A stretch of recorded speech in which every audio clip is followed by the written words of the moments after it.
안녕하십니까, 김준영입니다. 고생이 많으십니다. 또 한 분의 열사가 돌아가셨습니다. 마음이 아픕니다. 7, 80년대 죽음들이 다시 지금 또 일어난다는 것에 울분을 감추지 못합니다. 오늘 제가 여러분들한테 드릴 짧은 강연은 한미일 군사동맹에 관한 얘기입니다. 생각보다 심각합니다. 생각보다 이미 많이 진행되어 있습니다. 우리가 일본을 동맹국으로 가진다는 것조차 아무렇지도 않게 생각하는 정부를 가지고 있습니다. 우리의 운명을 바꿀 수 있습니다. 오늘 그 실체를 여러분들에게 말씀드리고자 합니다. 여러분들이 잠시 후에 본행사를 할 때는 좀 격렬하게 하시고 지금은 좀 차가운 머리를 가지고 여러분들이 이게 어떻게 돌아가는지 눈부릅뜨고 보셔야 합니다. 지금 그림을 보십시오. 한반도를 중심으로 아시아가 여러분들 잘 알다시피 빨간 모양으로 되어 있는 것이 바로 중국의 1대1로입니다. 그리고 파란 get으로 보이는 것이 바로 미국의 인도태평양 전략입니다. 이것이 아시아에서 부딪히고 있습니다. 대만과 동중국해와 남중국해와 더불어서 한반도가 다시 미국과 중국의 충돌의 지점이 되고 있습니다. 그런데 우리는 지난 정부는 이 둘을 연결시키려는 신남방 신북방 정책을 했는데 그것은 다시 말해서 대륙 세력의 중국과 해양 세력 사이의 가교로서의 우리 역할을 하자는 것이었는데 이 정부는 출발하면서 이것을 깡그리 폐기시키고 시작한 것이 바로 인도태평양 전략입니다. 인도태평양 전략이 우리나라 전략입니까? 아베가 만들었고 트럼프가 받아들였고 바이든이 계속하고 있는 미국의 전략입니다. 미국과 일본의 전략입니다. 한국판 인태 전략이라고 하는 것은 새빨간 거짓말입니다. 여기에는 한국판이라는 것은 의미가 없고 미국의 전략이 우리의 전략이 되었고 우리는 해양 세력에 참여해서 대륙을 향해서 돌진하는 돌격대가 되어 있는 것입니다. 심하게 얘기하면 총알바지가 될 수 있습니다. 이 시작은 바로 한국전쟁으로부터 시작됩니다. 한국전쟁이 독일이 분단된 것과는 달리 한반도를 분리시켜서 대륙 세력과 해양 세력의 완충지대를 만들었습니다. 지금 우크라이나의 인민들이 똑같은 운명에 처해 있습니다. 그때 미국이 만든 것이 뭐냐? 미일동맹과 한미동맹입니다. 그런데 이것을 삼각동맹이라고 불렀어요. 왜 출발부터 삼각이었을까요? 두 개의 변밖에 없는데 하나의 변은 실제로 존재하지 않았습니다. 미국이 일본의 전범 때문에 차마 저 변을 연결시키지 못했습니다. 그런데 이제 이것을 연결시키려 하고 있습니다. 언제부터? 이미 1980년대 시작됐습니다. 출발점은 레이건이라는 극우 미국의 네오콘의 뿌리가 시작했습니다. 그리고 나카소네, 지금 기시다 정부의 극우 정부의 뿌리입니다. 그리고 이 정부의 주요 보직을 하고 있는 3명이 나카소네상 수상자입니다. 이게 과연 우연일까요? 그리고 당시에 한국의 대통령은 전두환이었습니다. 이 3자가 한미일 동맹을 만들려다가 냉전이 끝나면서 실패했습니다. 두 번째, 아들 부시 대통령이 9.11 이후에 한미일을 묶으려고 다시 시도합니다. 그때 고이즘이란 다시 이 기시다 정부의 뿌리라고 할 수 있는 우익입니다. 미국과 일본은 죽이 맞았는데 우리 노무현 정부가 이것을 거부했었습니다. 그래서 실패했습니다. 바로 바이든, 지금 3번째로 한미일을 동맹으로 만들려고 하고 있습니다.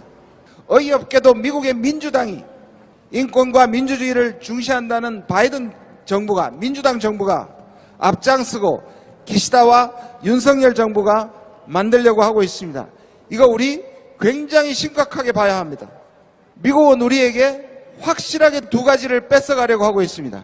하나는 작년에 바이든 대통령이 와서 133조 1,000억 달러를 투자한 한국의 제조업 경쟁력을 통째로 가져가려 하고 있습니다.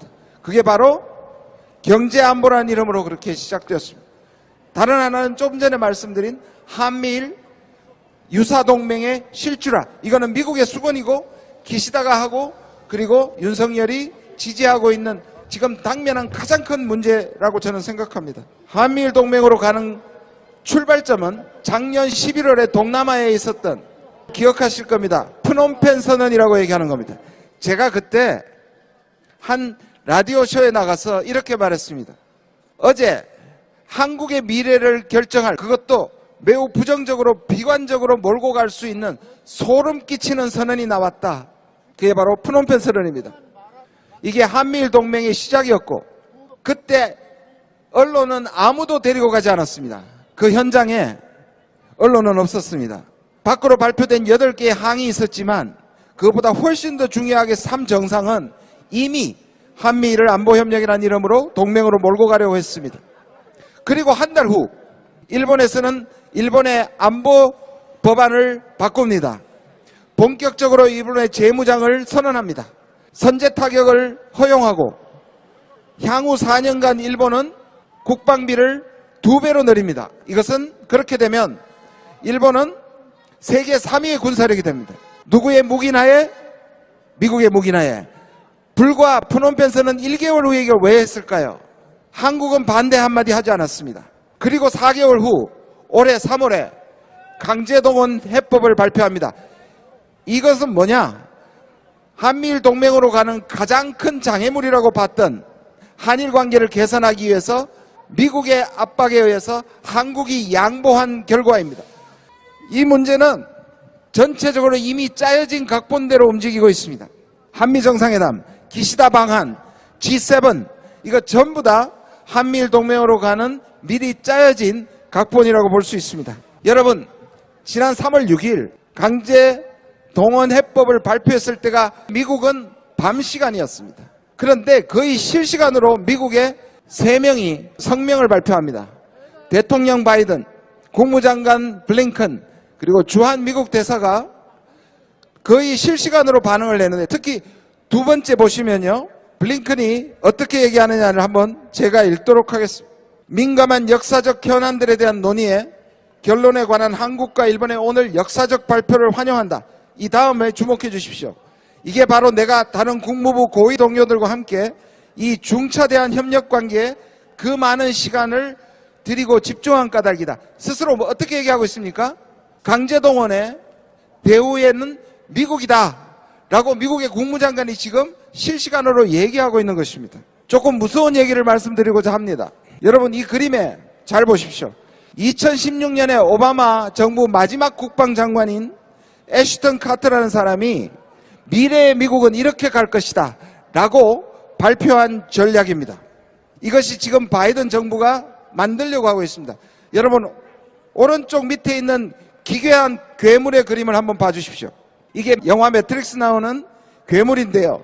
이것을 전 세계를 네트워크를 만들어서 미국이 단추만 누르면 전 세계를 조정할 수 있는 것이 미래의 전략입니다. 이것이 최악의 경우에 어떻게 되냐?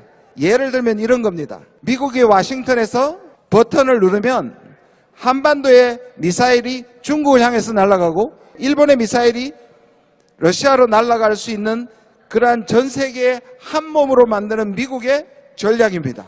여기에 핵심이 뭘까요? 한미일 삼각동맹입니다. 지금까지 발표했는 이 정부의 외교 전략입니다.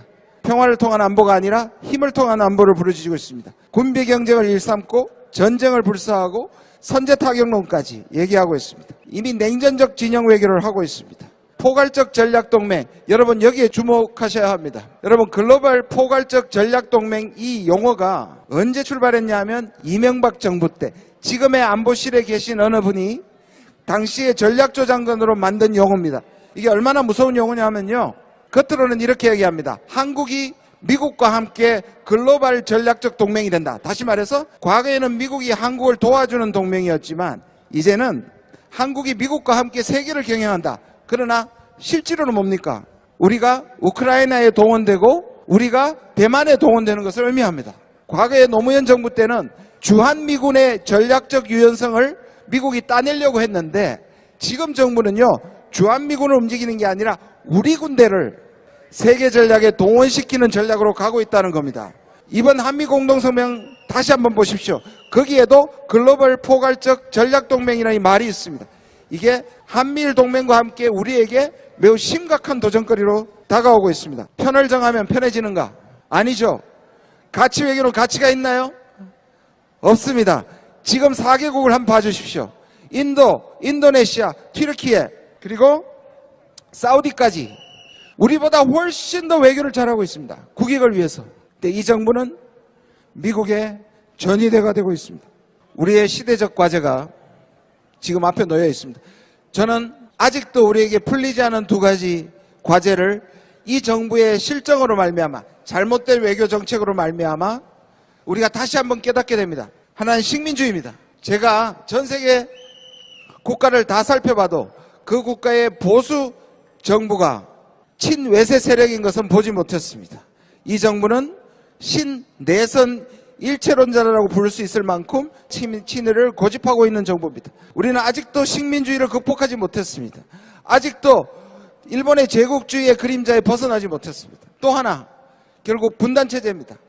이 분단체제 우리에게 다시 미중 대결의 사이에서 우리 민족을 전쟁과 비평화로 끌고 갈 수 있는 위험한 함정을 우리 앞에 놓고 있습니다. 국민을 보호해야 하고 국민의 이익을 담당하고 있는 정부가 외교 참사를 벌이고 우리 국민을 사지로 몰고 있습니다. 다시 한번 말씀드립니다. 이 정부는 외교를 하고 있는 것이 아니라 전쟁을 하고 있습니다.